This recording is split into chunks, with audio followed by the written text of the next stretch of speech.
one step back before that. So there is an additional way to do it. Okay. There are what's called bot integrations, B.O.T. It's a framework inside Microsoft that allows for you to basically allow you to download applications that augment Teams. So you can do that.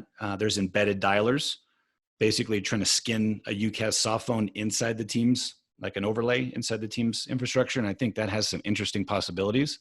If you don't like the Teams infrastructure, if you don't like the way they route voice, that might be a way to stay inside Teams, but then use the UCaaS vendors' global voice architecture. But there's not a lot of players in that space right now. The bot integrations are fairly easy to do, but they definitely require two instances, right? The bot is commands I'm using to get out of Teams. So if I did at vendor, like at Zoom, that would launch a meeting in Zoom. So most people aren't trying to get into two interfaces. Most people aren't wanting to say, okay, leave Teams and do something over here, but it is available. So that may fit certain companies' needs. And we're certainly happy to talk to them about it and show them the different interfaces. But I think most people who are serious about staying in Teams don't want to be taken out of Teams, right? They don't want an integration that launches a separate user experience or soft phone. So the direct routing that we talked about, to me, seems to make the most sense. So doing it yourself is very, very possible. And it really depends on how you are trying to provide your own voice.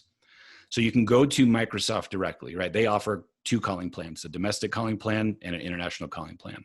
It's $12 and $24 list price, respectively. Microsoft is the PBX. Microsoft is the PSTN carrier. You just pay Microsoft for your phone system. That's probably a small, medium business type play. Again, there are considerations. You do need to be able to PowerShell script. So that's the scripting language Microsoft allows for administration. Not a lot of people have that information, but it is out there.